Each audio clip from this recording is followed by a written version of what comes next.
Hey, hello, Redeemer. It is great to be together with you online. Hey, we wanted to put together a video, and then really the goal was so that we might stay connected as a church and that we might be united together, even though we're not physically present together. And I know a lot of you guys have just a little bit more time on your hands, and we wanted to be kind of smart about the time and give us maybe some tools that we might connect to Jesus more and grow in our relationship with him. So I'm going to turn it over to Natalie Gottschall, our children's director, and she has some amazing tools for you and your family. Thanks, Dan. It's nice to be here with you, even though we can't be in person.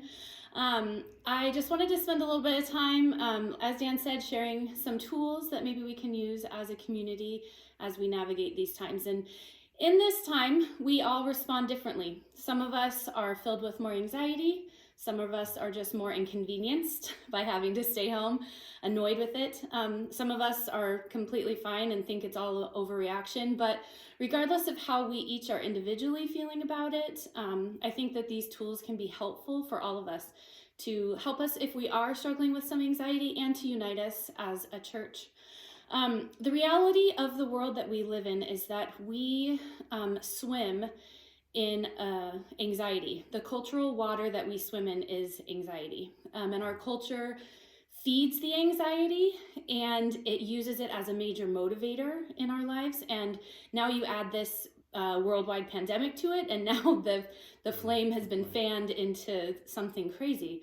And so how do we combat that? What can we be about? And of course, thankfully, beautifully, we can look to Jesus. And not only look to Jesus, but immerse ourselves in the way that he lived his life, and by looking to the Gospels and the way that he navigated his life through this world. And so when you look at Jesus in the Gospels, you see that he was this non-anxious presence wherever he went. He moves completely differently than our society does. He never used fear or anxiety to motivate anyone or to bring about transformation. He has this groundedness, and the anxiety didn't motivate him. And Jesus, when you look at his life, he knew who he was and he knew where he was going. And we can see one example of this in the Gospel of John when Jesus proclaims that he's the light of the world. And the Pharisees kind of take issue with it and say, hey, you're giving testimony to who you say you are, but we think that testimony is wrong.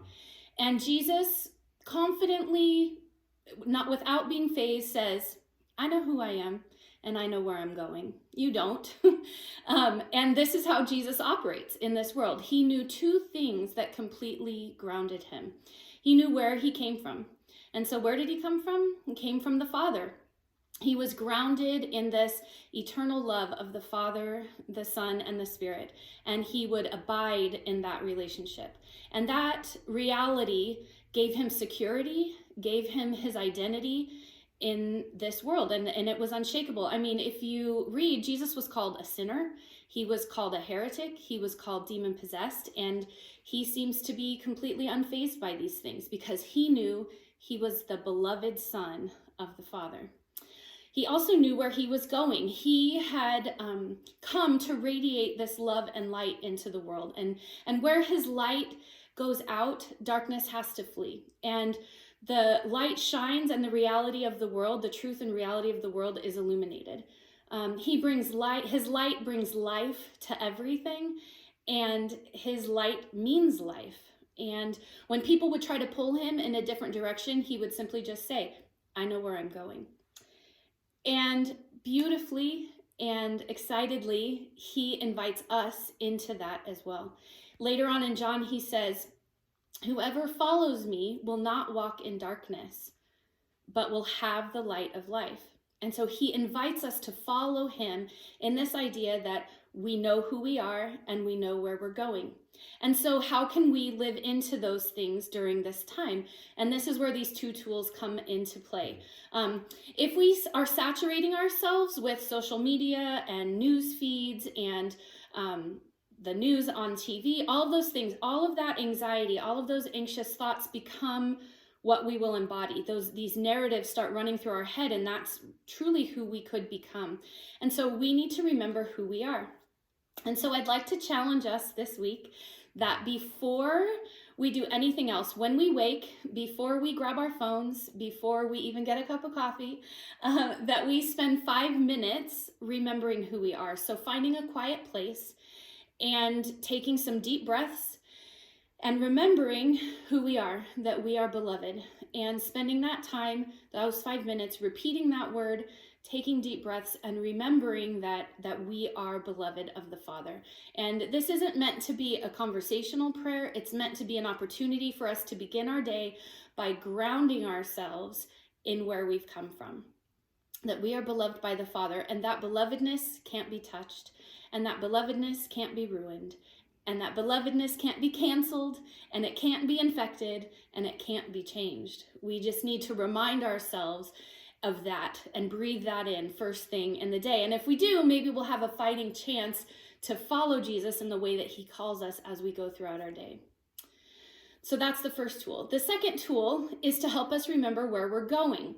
So as we go through our day, are we only concerned with ourselves? Is it all about isolation and hiding? Or where are we going? What are we prioritizing? And so what I would like to suggest is that at 3 o'clock, we set an alarm. And a lot of us have phones that you can very well do that, a repeating alarm that you set for 3 o'clock. And at 3 o'clock, when the alarm goes off, we stop what we're doing and we recite the Lord's Prayer out loud. Now, the Lord's Prayer are the exact words that Jesus gave to us to pray. And if we really think about these words and pray these words, it's going to ground us in kingdom thoughts. So, our Father who art in heaven, hallowed be thy name. Thy kingdom come, thy will be done on earth as it is in heaven. Give us this day our daily bread, and forgive us our trespasses as we forgive those who have trespassed against us. Lead us not into temptation, but deliver us from evil. Amen. And this prayer really is saying, God, you're in heaven, you're in control. We want to be about your kingdom coming to earth today. We don't want to be consumed with scarcity. We want to rely on you for all of our food, both physical and spiritual. Keep us forgiven. Keep us forgiving others. Save us from the tendency we have to go the other way. And it's a beautiful reset button, can be a beautiful reset button for us. So why 3 o'clock?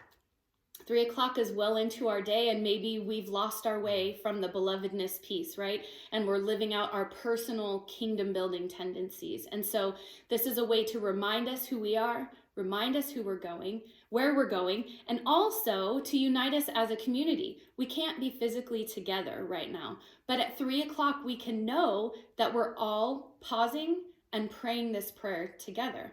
So maybe you're in your car, maybe you're doing dishes, maybe you're changing a diaper, maybe you're sitting at your computer, but we would encourage you to pause and say the prayer aloud together.